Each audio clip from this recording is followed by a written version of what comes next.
Hey folks, Kilman here. Kilman! At your service. With the rollerball! He shoots, he scores! Hey folks. How are you all? Steal a ball with a gladiatorial game, Rollerball, set in 2018. Yes, 2 years ago. In a future oligarchy society. 1975's awesome sci-fi futuristic sports social commentary movie, directed by Norman Jewison and based upon the original third-person short story in Esquire by William Harrison entitled Rollerball Murder. The idea behind this is that in the future, don't forget 2018 was way into the future, back in 1975, an area when William Harrison wrote the story. Harrison also did the screenplay for the movie. Wars are now a thing of the past. We've had what's called vaguely the corporate wars, something that George Lucas would kind of leap on the bandwagon of. And now nationalities do not exist. Countries are irrelevant. It's corporations. Big corporations rule the world. And energy is the huge thing, obviously. But the idea is to keep the masses subjugated. This ring any bells? Keep the masses anaesthetized and blissfully unaware of the decisions that are going on behind the scenes. Keep them entertained. How are you going to do that though? With almost Roman gladiatorial style games. Bread and circuses is what keeps the masses entertained, keeps them down, destroys free will, destroys individuality, because that is the enemy of corporations, grand design. So the game Rollerball exists. And Rollerball is a vicious blend of hockey, roller derby, motorcycling, and rugby, and all sorts of contact sports, but with motorbikes combined. And players ride bikes or are on skates on a big oval track. A steel ball is released by a cannon at the top of the track at the start of each play. The two opposing teams have to get that ball and put it in the goal, the opposite team's goal. Sounds dead simple, doesn't it? Sounds super simple. But you can do pretty much anything you want to stop the other team from doing that, including murder. So people in the game are routinely slaughtered. There are rules at the start of this. There are rules. There's substitution. You could commit a foul and you'll be penalised for it. And there's time limits. But as the film and the story progresses, all of these rules will be changed and eliminated for one specific reason. If the whole idea of the game is to keep the masses subjugated and to destroy the element of free will, one man is changing all that. One man, Jonathan E., played by James Caan, the awesome James Caan, in what for me is his career-defining performance. This is just dynamite. Again, typically for James Caan, he's very soft-spoken, he's almost mumbling, but his eyes convey so much, and his absolute dynamics on the track, his violence, his action, his heroism is just peerless, absolutely peerless. And of course, he is number 6 for the Energy Corporation, Houston, the mighty Houston team, headed up by the great John Houseman, plays Mr. Bartholomew, who runs Energy, and he's one of the biggest of bigwigs. In this society, you have the executives. The executives rule the world. They make decisions. They run the world. Mr. Bartholomew is the head of all this. Then you have the mass, the huge subjugated mass of this huge oligarchy governed sphere of the planet Earth, because no one has got any choices anymore. Pills are handed out freely just to send you into oblivion, and the games are there, the rollerball game, to keep you amused and stop you thinking about why things have happened, why things are like this, who makes decisions, and where's my life really going? executives, the mass, the rollerball players. The rollerball players serve a purpose. Their purpose is to entertain. Ring any bells? Again, the Roman gladiatorial games. Maximus in Gladiator, are you not entertained? This is not why you are here. It's exactly that. It's exactly that. But Jonathan E. Jonathan E loves the game. Jonathan E is also a dreamer. He's curious. He asks questions. Outside of the games, which he loves, he wants to know about the corporate wars. He wants to know who makes these decisions. Why? What happened before the corporate wars? Who's really in charge? But as he begins to ask questions, so his superstar status begins to become absolutely elevated. The whole world, even the fans of opposite teams, who may want him dead, but they still love and admire his prowess on the track. They know that this guy is an absolute warrior. So, he's winning hearts and minds, and he simply will not die. At the start of the film, Mr. Bartholomew, John Houseman, loves Jonathan. In a great pep talk after the first game that we see in the movie, we only see three full games in the movie. And the first one against Madrid. And obviously Houston win, because Houston are the best, The championships, they're going to do it, obviously. And after that game, which is great, it's a great introduction to how, the game works. And the game does work. I'll come on to that, the tactics and stuff in a bit.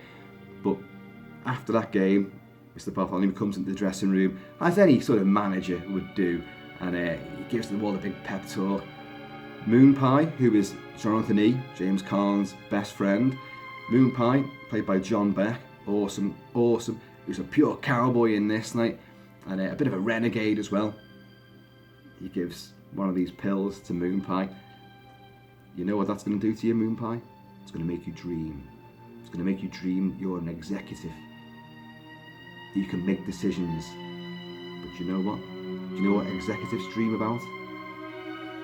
No, Mr. Bartholomew, tell me.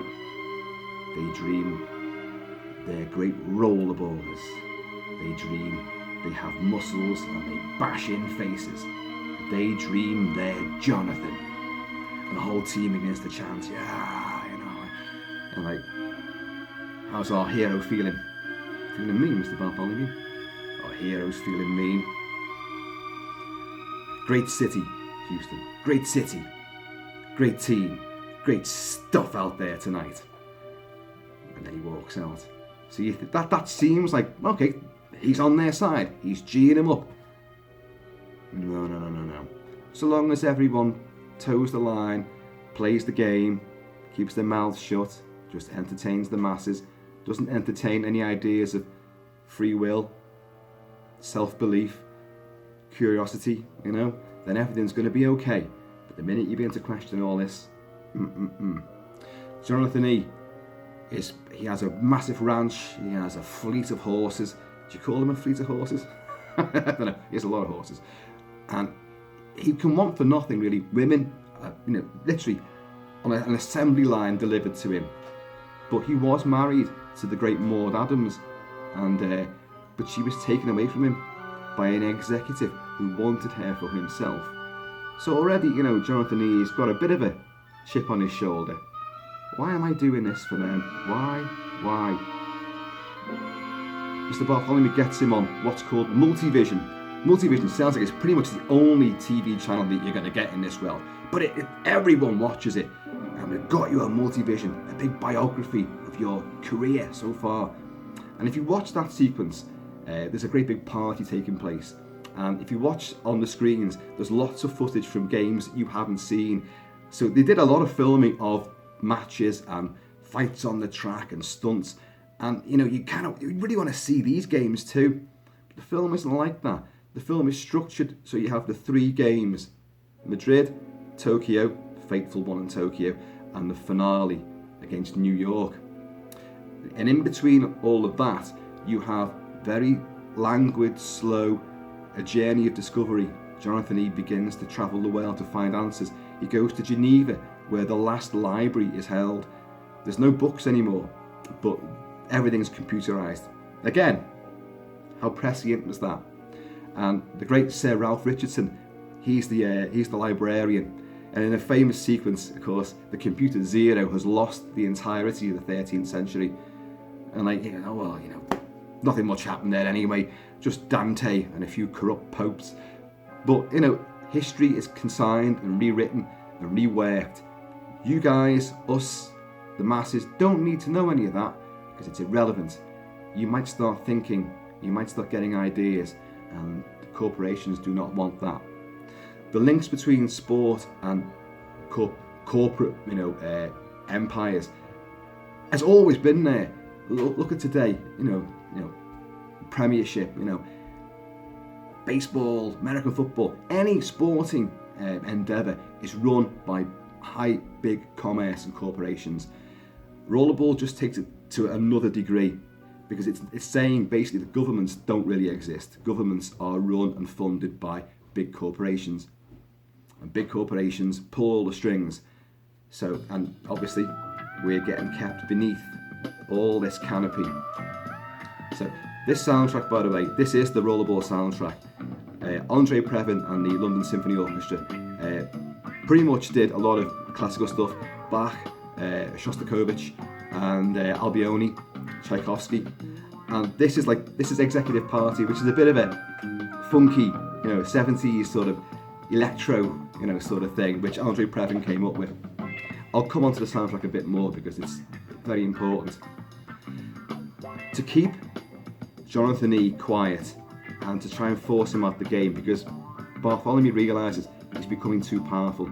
He's becoming a figurehead, a spokesperson, even though he doesn't say much, but he's challenging, this doctrine of keep your mouth shut, because he is just a hero and people are wanting to emulate him. It's dangerous stuff. That's blue, like the blue touch paper, stand well back. So they want him to retire. Of course, Jonathan doesn't want to retire. So they're going to have to change the rules. So in the next game against Tokyo,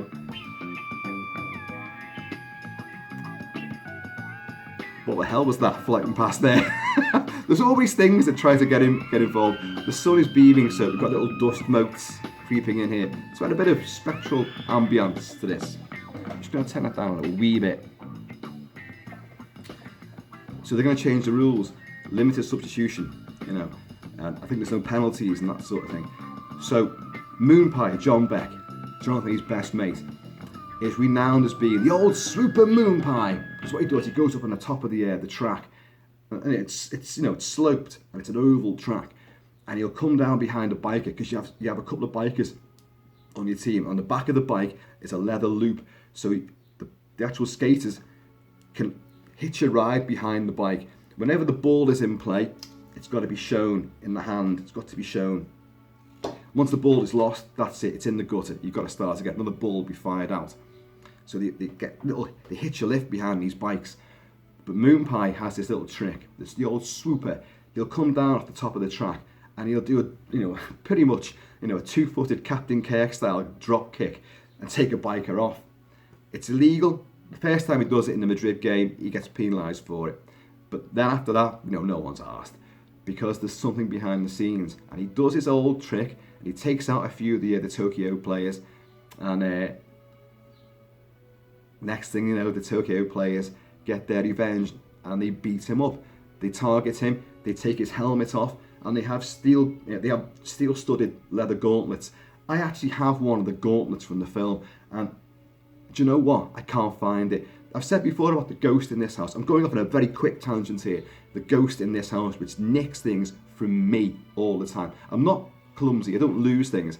Things get taken. I've done a video on this before. Please go back and look. It took my leather gauntlet from Rollerball, and I cannot find it for love of money. And it's really, really annoying me because I would have worn that for this.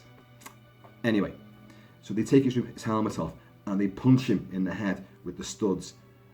He ends up in a coma. Jonathan E, of course, in that, sees it, goes out and gets his revenge. He grabs one of the guys like that on the back of to lift on the back of a bike, and he rolls this guy up so his head's lying in the gutter. When one of these gets fired out, boom, in the back of his head, kills him. The Tokyo fans go ballistic, and it causes a fan riot. This is something you don't see, because they don't want that. You should be satisfied by the carnage on the track, but no, people are beginning to fight back now. So a Tokyo fan gets over the fence and gets onto the track, where he just gets held around like by the Houston players. But that game was pivotal. That game was to show Jonathan E, look, we're going to change the rules, so we're going to muscle you out. We're going to take out your best friend. We're going to get closer and closer to you until you just give up. And if we've got to kill you in the process, we'll do it. So you can read the fact that the Tokyo players got their revenge on Moon Pie because he took out 3 of their players and killed 1, certainly. But in the grand scheme of things, it's Mr. Bartholomew and the corporations have got in cahoots and worked out to take out Moon Pie just to drive Jonathan E out. But that game, it's violent, it's brutal, it's brilliant, and a couple of people that we've got to know do die in that game. So Jonathan E comes away from that. He's getting vague answers he doesn't like about what's happening with the world and how the world has come to be in this situation. He visits Moon Pie in hospital, and I think his name's Robert Ito. Robert Ito was in loads of TV stuff, a Japanese actor. He was also in Quincy. He was Quincy's young protege, Quincy MD. And they say, look, you've got to...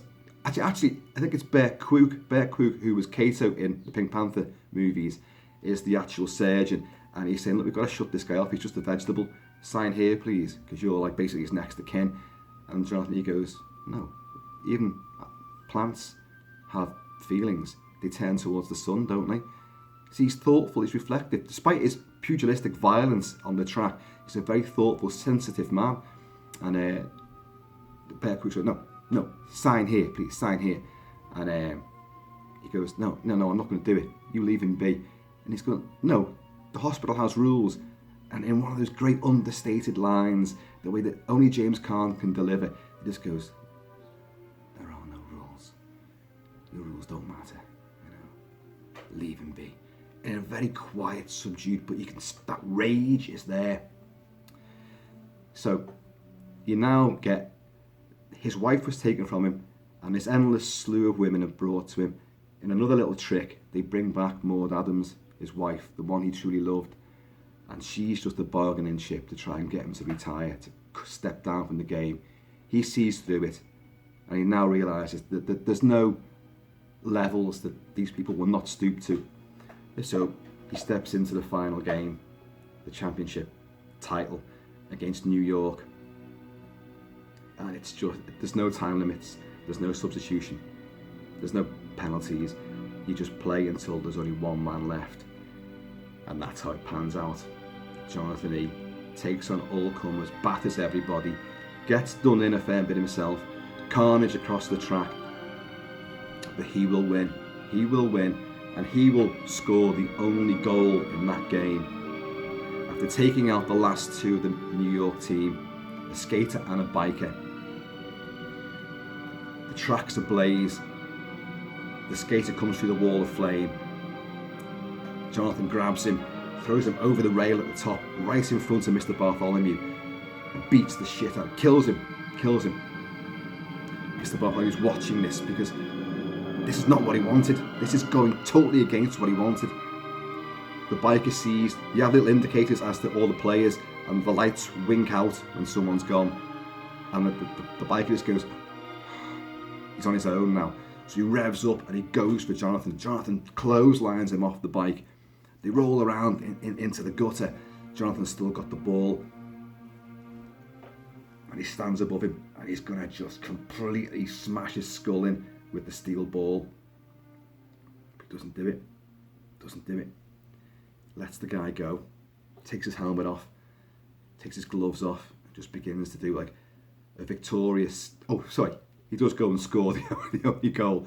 And then he does that victory lap. Starts skating around, weaving in and out of the bodies which are strewn all over the track. And the crowd brilliantly begin to just... This guy, he can't die. So they're all going, and it's so cool. Jonathan. And this murmuring becomes a wall, a chant of sound and pure honour and devotion to this one man. And in the evening, everyone begins to start chanting except for Mr. Bartholomew, who's like, you can't believe this is exactly what he didn't want. People are following someone who's got self-belief, freedom of choice, because he chose to carry on, and he just will not die. And the way the film climaxes, Jonathan, everyone's giving it, Jonathan! Everyone gets an individual moment to shout the name. All the people you've got to know throughout the course of the movie, and they're all chanting for Jonathan. It's just outstanding. Excuse me, I've obviously spoken way too much there without taking a breath. Some lubrication. When I was a kid, this had a notoriety of being uber violent. Roxy the Husky has just made an appearance there. She's on the Houston team as well. And it was meant to be uber violent and gory. And when I first watched it, and I saw it in a film club when I was only very young, actually after school in a film club. It shouldn't have been shown to us, but it was. And hey, I loved it. I've always been a founder believer in yourself, the individual, freedom of choice, freedom of speech, freedom of thought. You should all join me. And you should all follow what I'm saying and have freedom of choice. Oh, the irony. And but the heroism, and one man who will not stop for what he believes in. He will carry on, even if it means the end of him. That, to me, at a very formative age, shaped hugely the way my outlook on life has been ever since, and will never change. You know, I have my heroes and I try to emulate them. He says, sitting there in his number 6 Houston rollerball team shirt. It made such an impact, but a lot of my friends went, oh, it's boring as hell, because you just got this boring classical music and you've just got all this endless talking and silence as well, a lot throughout the movie. The games are great, they're dynamic, they're brutal, they're vicious, you know, and they're also unscored. There's no music during the actual game sequences. And they say, I like the action, but the rest is boring. I was gripped by this all the sequences between, you know, the games as well. The executive party that gets held, but all these complete drug, you know, addled idiots that get given guns and then go out into the vast, you know, countryside and start blowing trees up, destroying the ecology just because they can. They've got no comprehension of the environment, of what the world is, of nature. They've got no understanding at all. They're bored, so they'll blow trees up. It's decadence. It's very Caligula, very Romanesque in its outlook and its depiction of society. The games, when the teams come out, they do like a sort of, you know, a lap of honour going around the track with their own individual sort of like chant. The Tokyo team do like a kind of banzai kamikaze thing, hey, like that, and they all go down the track. But Houston's is the best. They just form a line, singular, all behind Jonathan, and they just skate like that all the way around the track, and they just go, Houston, Houston, Houston. And it's just fucking awesome. It's just blunt to the point. Fuck yeah, you know, we're taking you down. Oh, funnily enough, when New York come on, what their chant becomes this is the beginning of the end game. Jonathan's dead, Jonathan's dead, Jonathan's dead. See, they've been told you've got to take Jonathan out. He's the enemy. The game will go on forever, but you've got to destroy him.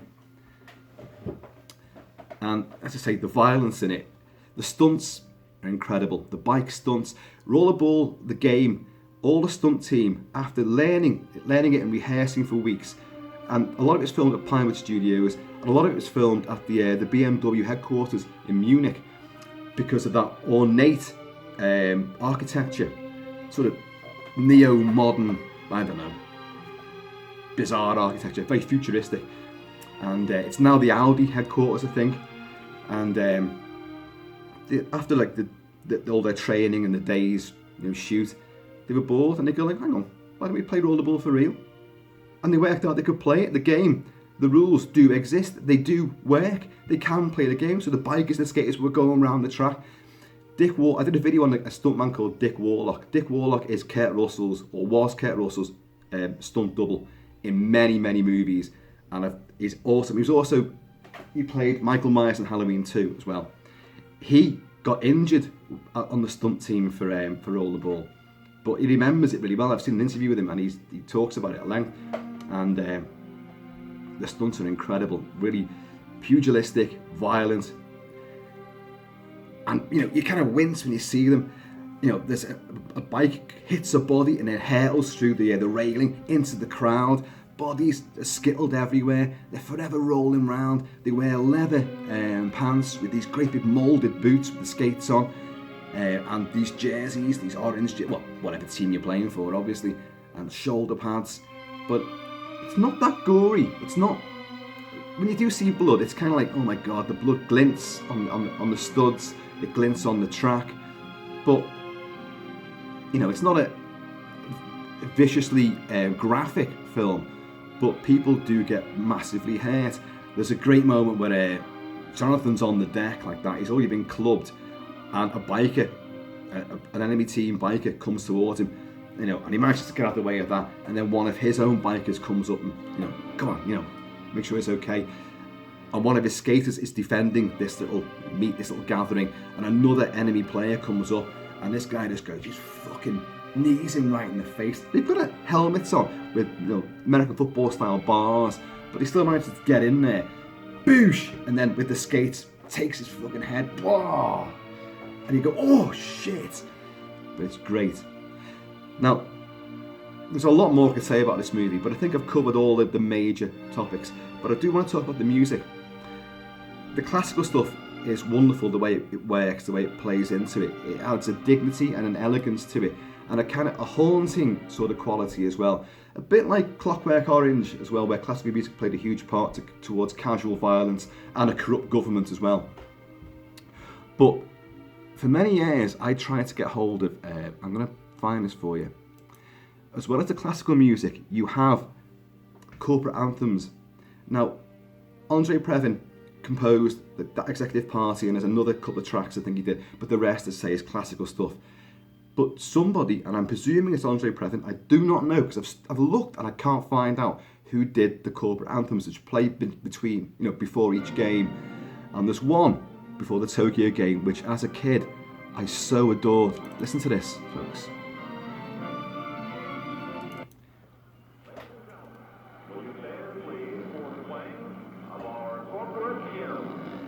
The Tokyo team, they all stand together. Houston, Tokyo. But the Tokyo team are eyeballing the Houston team. And the Houston team, who are brick hard, they're beginning to realise, and they're all Moon Pie just turns around and he's going like to this one. Like, fuck off. And he goes, like that. One of them who's vicious and he wears wire-rimmed glasses. And I know he reminds me of someone I used to know. And he was not a likeable chap. Always reminded me of him. And he eyeballs Jonathan. Jonathan stands there and he does this thing before each game. Studded glove. And you can see in his eyes, he's looking ahead to the game. He's in the zone. And this Tokyo player is watching this and looking at the fist. And then he kind of looks around again like he's thinking, shit, I'm going to take this guy down. And in a great moment after that, after this music, this anthem finishes, the Tokyo team turn around and bow to the Houston team. But it's ominous. It doesn't seem like it's done out of respect. It's like a taunt. And it's a great shot where it cuts to like John Beck, Moon Pie, and Jonathan E, James Caan. And James Caan's just like very wary. This is not going to be the game that they thought. And Jonathan E's beginning to realise now that things aren't going to pan out the way he wants them to, but he's still going to fight. Softly spoken, inquisitive, confused, emotionally upset, but determined and deadly. Houston, Tokyo, Houston. No, I talked all over that. But let's play it again anyway.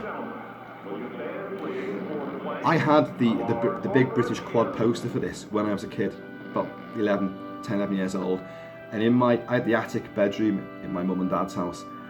I was playing darts with a friend of mine, and it was on the wall, and my mate threw the dart, and the dart wanged out of the dartboard, and in a feat of unbelievable aerodynamics and pure tragic dynamics, well, tragic if you're a poster or a collector of posters, and it skimmed against the wall where the poster was and sighed right the way through this British quad poster, ripped the whole thing in half, and badly, you couldn't fix it together again, and I was forever gutted by that, forever gutted. Now, I say, we're gonna let this play out till the end of this video. This quasi church organ, dignified, stately, but carnage will ensue after this. It's fateful. I find it very haunting, this bit of music.